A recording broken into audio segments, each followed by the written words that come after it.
Hi, it's Steve. Today we'd like to show you how to change the blower wheel on your dryer. It's a really easy repair. Let me show you how we do it.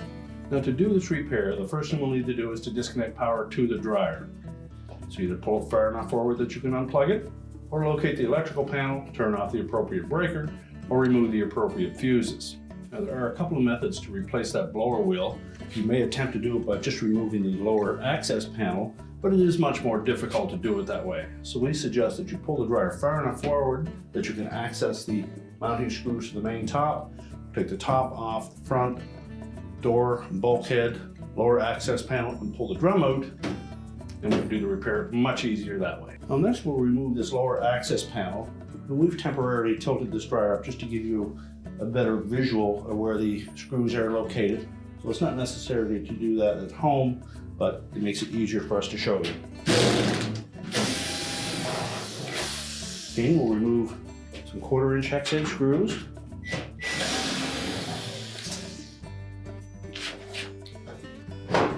And let that panel slide down, and we can lift it away and set it aside.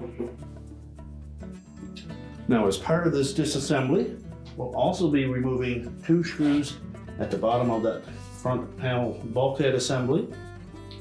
We'll also need to remove 2 screws that secure this blower housing cover to the actual blower housing. And we'll need to disconnect this harness connector to the dryer sensors located on that bulkhead. So we'll start with that. We'll take a flat blade screwdriver, and we're going to release these little locking tabs on either side of that connector. Take a small flat blade and just slide it in. We're going to just stretch that plastic a bit on both sides.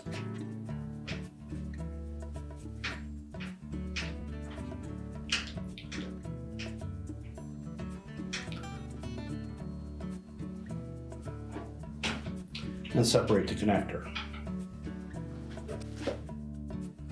Then we'll remove the 4 screws that secure that blower housing cover to the actual blower housing. And take note that normally these are a gold colored screw about 1 inch long that are used onto that blower housing.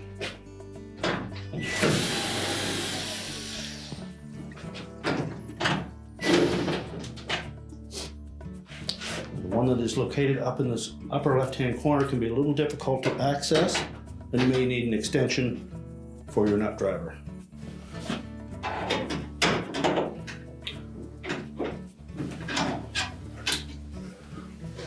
We'll also go ahead and remove these 2 screws at the bottom of that front panel assembly.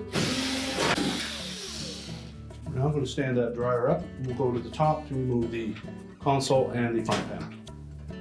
Now, if your model has little plastic clips across the back of that control panel, you simply need to lift up on those to disengage them.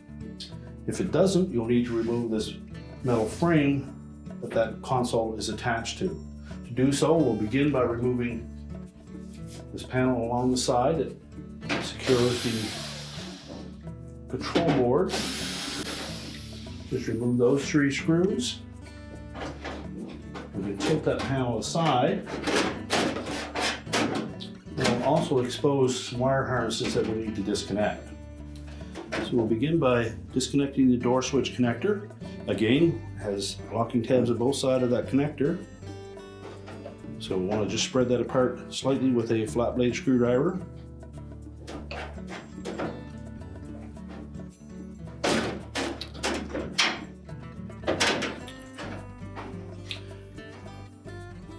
There are also 2 connectors here that attach to that control board that feed back into our user interface board. Simply grasp those connectors. There's a little release tab on the back side of them. You press that release tab, pull the connector off. And there is 1 more connector here, 4 wires attached to it that needs to be removed. So if you pull that off, there's a little locking tab, and you may be able to reach in and push down on that, but normally you can just pull that straight away. With the connectors released, we can set that control board panel aside. Then we're going to remove 2 1/4-inch hex head screws, 1 on either side of that console. Now with the two mounting screws removed from either corner, we're next going to just pull out slightly on the bottom edge of that control panel while lifting up on it. There are 4 plastic tabs, 2 on either side of the center, that engage with the front panel, and we need to release those.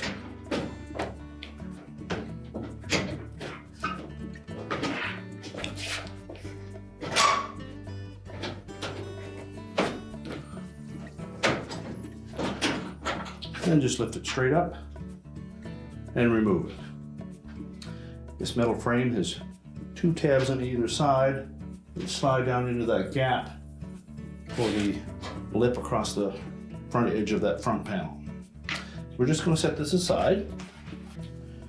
Now next we'll open up that dryer door and just remove that lint filter, and when we do so that cover may drop off.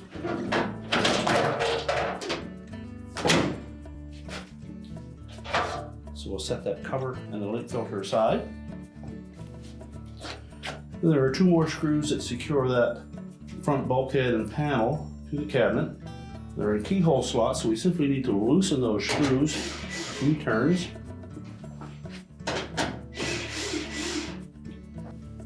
And we're just going to lift up on that panel.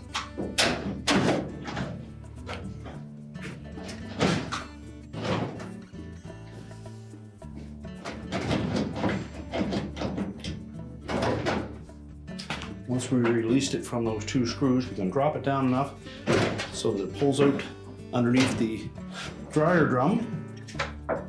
The 2 drum rollers will catch on that drum, so we need to lower that down to clear those. And we'll set this aside temporarily.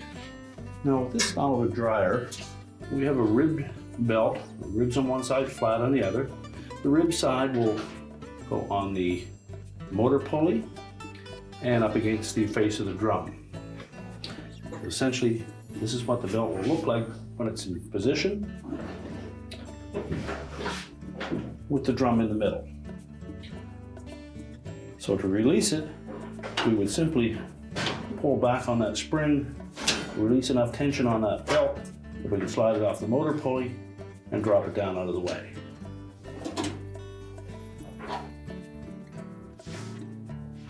Now to remove the dryer drum, we first of all need to release tension on that belt. There is an idler located at the back of the drive motor, and that puts tension on that belt. So reaching in on the left-hand side, just locate the drum belt and you'll feel the idler pulley. We pull that pulley towards the left. There's some spring tension that holds that in place. Pull over far enough that you can slide the belt off of the motor pulley.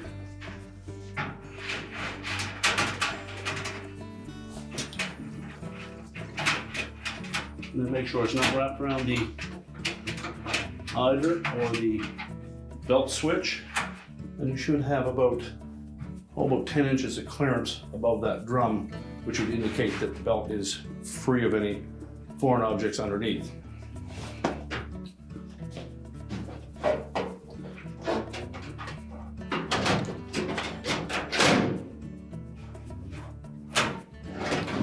Lift the drum off of the rear drum rollers, and then we can pull it out through the opening.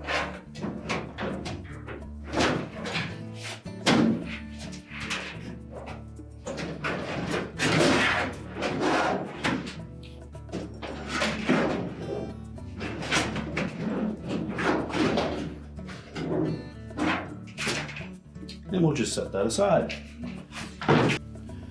Now to remove the blower wheel from the motor itself, we're going to use a 1/2 inch drive socket extension. We'll fit it into that opening in the hub of the blower wheel. We'll also use a 11mm or 7/16 wrench on the motor shaft in behind, and then we'll turn that blower wheel clockwise to loosen it. There should be some arrows on the face of that blower wheel to indicate which direction to turn it, to tighten it, and to loosen it.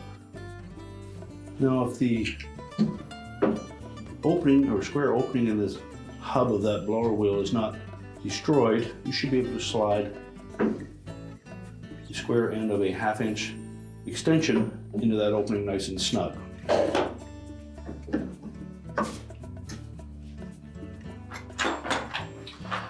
And if we look at the motor shaft just in behind that blower wheel housing, you'll see that there's a flat side on it. And just slide the wrench onto that shaft. Make sure it's nice and tight. If not, you may even try an adjustable wrench in there, and then allow that wrench to come down and hit on the motor bracket.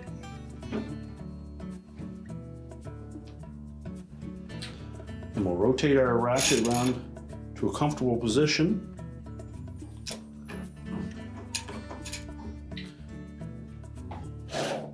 And the best method we found for breaking that blower wheel free from the motor shaft is to give it a sharp rap with a soft-faced hammer.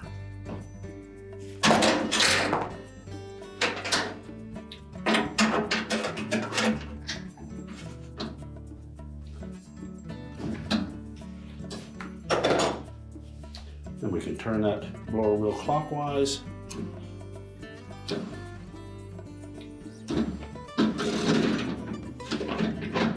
Pull it out through the opening. We'll inspect the motor shaft, make sure there's no damage on the end of the motor shaft, and then we can reinstall our new blower wheel. And again, you'll note it'll tell you which direction to tighten it or remove it.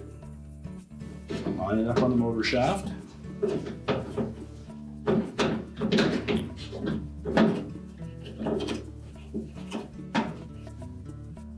Tighten it by hand. Then we'll rotate that wrench until it contacts this screw through the blower housing. And then we'll use the same method that we used to release the blower. We'll fit that square inch drive extension into the center of the blower wheel, and then give it a sharp rap with a hammer just to tighten it.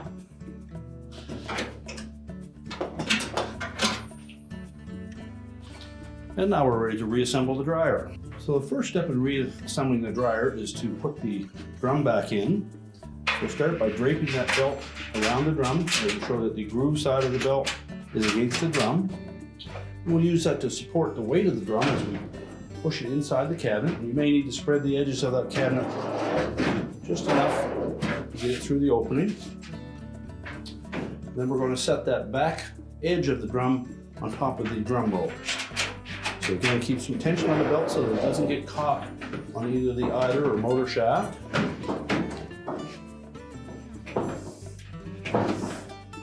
And then make sure it sits firmly on those rear drum rollers. And then release the tension on that belt.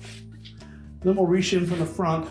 We'll pull that belt around from the right-hand side over top of the idler pulley, make a loop in it, and then hook that loop around the motor pulley. When reinstalling it, we have the drum in place, and of course we can't see anything here, but we'll take that belt, we'll roll it across the top of the idler pulley, down across the right-hand side, pull it over by stretching that spring.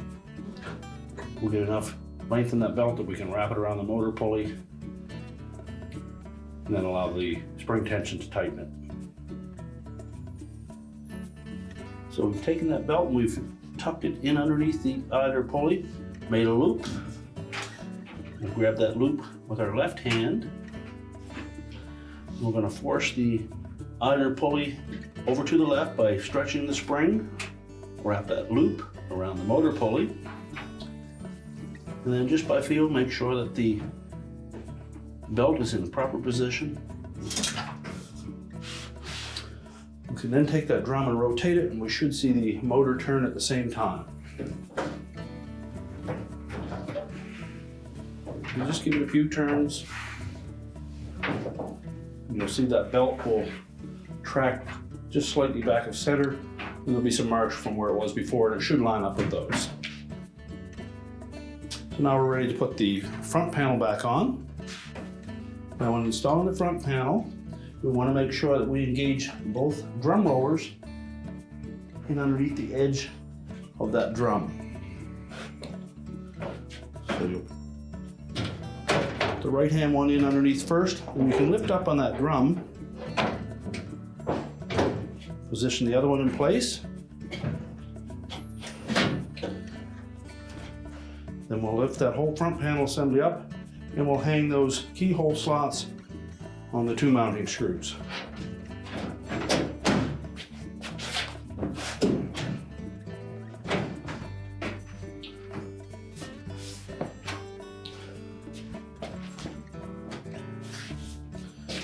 Now with those in place, we can tighten the 2 top screws.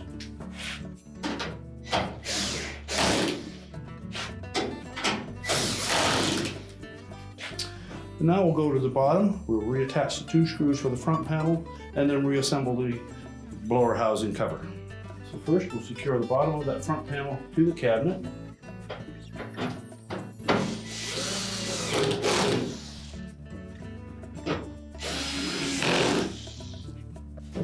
We can reconnect the harness for the sensor bars. Make sure it's firmly inserted and the locking tab's engaged.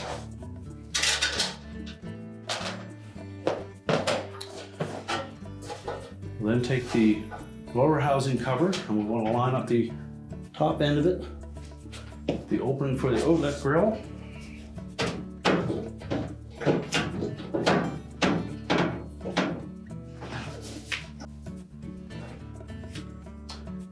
Install the retaining screws.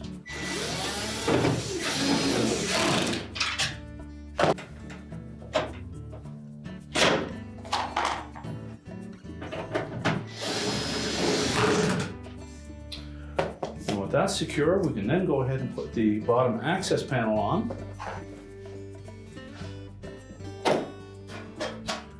Make sure that we tuck that lip up in behind the front panel.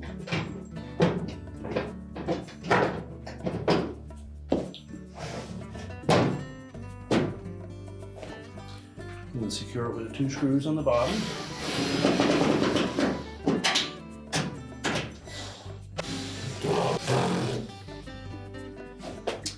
Now we'll set that dryer back down in place. We'll reinstall our link filter.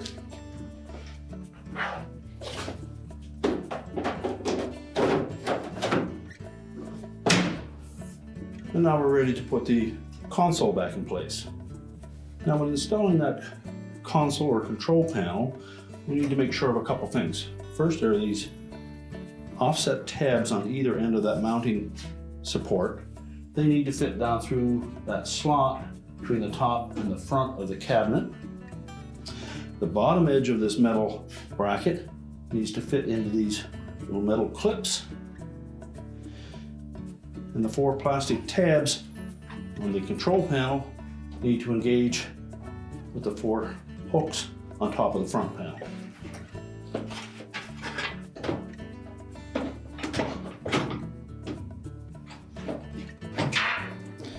So while looking at it from the back, make sure that that metal panel slides into those little clips. Press it down into place, and then we can pump the bottom of it in to engage those plastic tabs.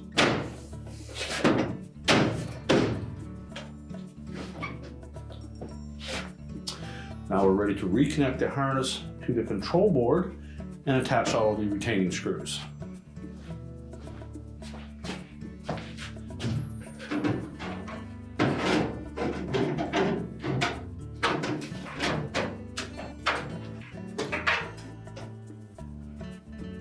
Take the 2 multi-wire harnesses, line them up with the connectors to make sure they're firmly pressed into place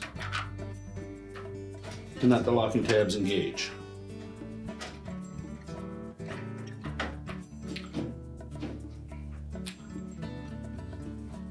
Large harness to the back.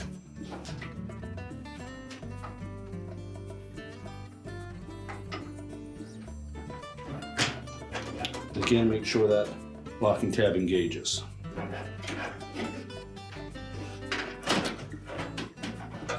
And the door switch harness, again, make sure that's connected firmly. And then we'll position that panel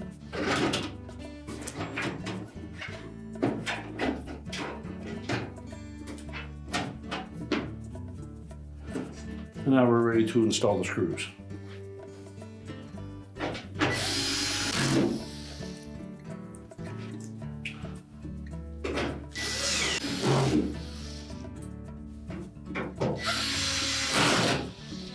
Now we're ready to put the main top on, and we'll secure it from the back. Now when reinstalling this top, we want to make sure that these two tabs at the front will slide into that plastic catch at the front of the washer. So we're going to set it down 1/2 to 3/4 of an inch gap between the console and the main top. Make sure it's laying flush. Simply push it forward. Make sure both front corners are engaged, and then we'll install the screws in the back. Now with the top secure, we can now push the washer back into position. We'll reconnect any water hoses that we may have disconnected, as well as the drain hose. We're now ready to push the dryer back into place, reconnect the power, and your repair is complete.